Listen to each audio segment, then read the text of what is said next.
Ms. Turner, can you talk about the difference in the permitting process currently? If the Explore Act passes, how will it make it, first of all, will it, and how will it make it less cumbersome and time-consuming? Thank you for the question, and it will make it less cumbersome and time-consuming. I think we focus a lot on the businesses and nonprofits, the education institutions on our time. A lot of these organizations are small. They lack the resources to spend as much time as they're spending on it. But it's also, the time that the agencies need to spend on it. We're really attuned to how many hours are spent processing permits because of the antiquated system, and the updates that can be made that are simple, that sit within the existing laws. I'd like to, focus on three things that are really important. And this as a former small business operator, but cross-jurisdictional permits, the SOAR Act fixes that. So right now, if you're running a river trip as a river guide and you're crossing over BLM Forest Service parkland, which most rivers do, they don't know the boundaries of our federal agencies, you need 3 different permits for that same trip. So you might hear back from the Forest Service or BLM, but you may not, and not picking on Park Service, and you might not hear back from the Park Service. That means you can't operate your trip. You can't market it. People can't plan their trips. How is a business, able to survive with that level of uncertainty? I think the second thing that the SOAR Act does is public data. Let's have information on where permits are available, where they're not, and let's get responses from the federal government. Even if it's a no, it's really important for these operators to know that they can't get a permit at that place and they could go to someplace adjacent or nearby. And I think the last thing that's really important is the similar uses. Right now, it's practically impossible to get a permit if you're switching from maybe kayaking to paddleboarding on the same water with the same amount of people, and that has the exact same impact on the resource. So we just need to update that system to get more people outside in a safe way. And I think often guides and outfitters present those first-time experiences for people to the outdoors, and we want to make sure that they are as enjoyable and as easy as possible. Yeah, thank you for that. Mr. Julian, I want to piggyback on the questions that Chairman Westerman was asking. So what is the understanding amongst those of you that are rock climbers that it came out from the federal government that they're not going to allow these fixed anchors anymore? What's your understanding of how this decision was made?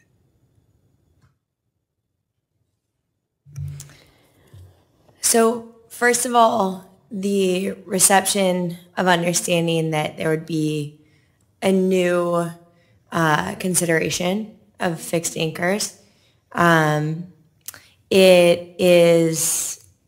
First of all, within the Explore Act, the Protecting America's Rock Climbing Act would protect what historically has existed in climbing for years prior. And my understanding of the reason of questioning fixed anchors is an impact on wilderness areas. And that is just not the case historically. Within climbing, there have been climbs that have been established and climbed at long before those areas were even wilderness areas. And also the visibility of fixed anchors.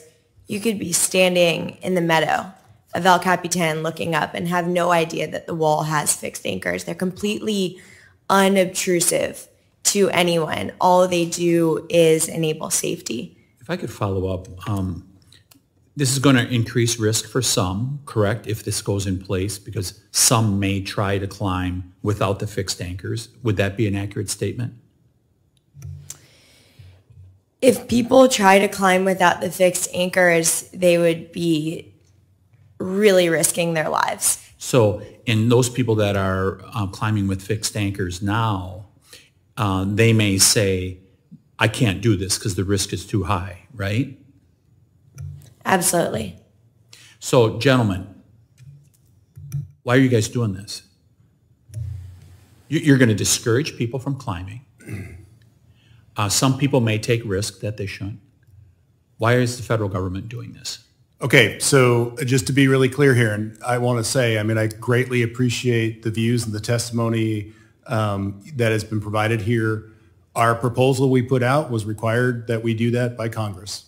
They said that we had to promulgate direction on how to regulate climbing on national forests. And Which legislation authorized that, Mr. French? it came through, and I'll follow up with you. I actually was told it beforehand, but it was through one of the appropriation acts that we were given direction that we had to promulgate direction for climbing. Would you get me that specific bill language? I'll probably get handed it here as we're speaking. Yeah, for sure. No, that would be really appreciated. So that's the first thing. The second thing that I want to be really clear, thank you, it was the 2021 omnibus that contains the language.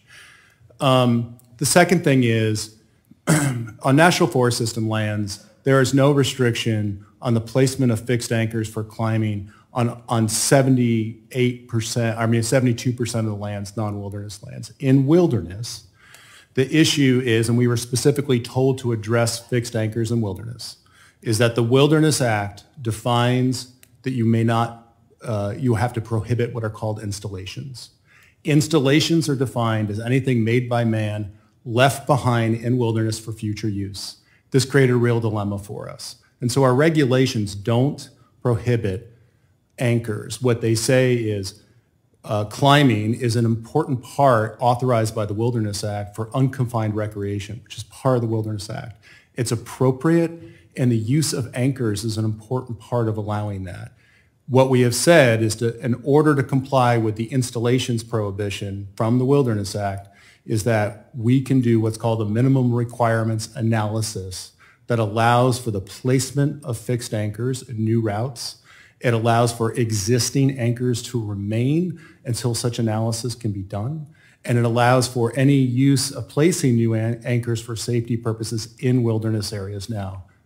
And I recognize the confusion by some of that we want to work with our climbing groups and others as we go forward in this comment period. So what I'm hearing is you're trying to fix a screw up by Congress. I want to emphasize to our audience that is here today, including the panelists, when you hear sometimes from some of us, including myself, when we oppose designations of land going into wilderness, this is the kind of stuff that happens where we actually end up harming people who want to, in this case, it isn't the oil industry or people logging or anything like that. It's people that want to recreate that end up being harmed by some of the things that get done with these pieces of legislation. So when you hear us be critical sometimes of land going into the Wilderness Act, it is not that we don't want to see protection, preservation, and all the rest, but I view climbing and things like that is a management activity. I mean, it is something where people can do, where people can participate. And so when we're skeptical sometimes of these designations, that's part of where it comes from. Go back to Mr. French. So we're talking about having more opportunity, all the rest, but yet we see in northern Wisconsin, where I come from, that the Forest Service is closing off access to more federal forest lands. Isn't that kind of, isn't that a bit of a, what's the word that I want, inconsistent with what we're attempting to do here? I would love to sit down and talk about those specific instances that you see. I know our biggest challenge with access is two things. We have about 370,000 miles of roads. It represents the biggest amount of our deferred maintenance. It's also the key thing that people need for access. We have about $7.7 billion in deferred maintenance on our roads, and that represents the largest amount.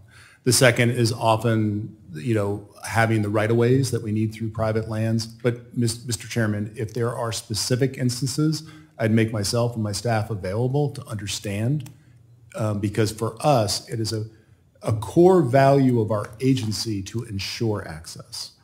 And I would like to follow up with you on that. We'd like to hold you to that because many of these roads really don't need maintenance. The maintenance of building the berm has been the most money that's been spent oftentimes that restricts that access. I'm going to close really quickly here. It was mentioned earlier that, we need to fund this in regards to the activities that we're hoping to have happen, and I would say a bit of a criticism by the ranking member of us on this side. I would just say that we have passed the interior appropriation in the House of Representatives. It sits before the Senate right now. The Senate can pass it any time. and send it on to the president.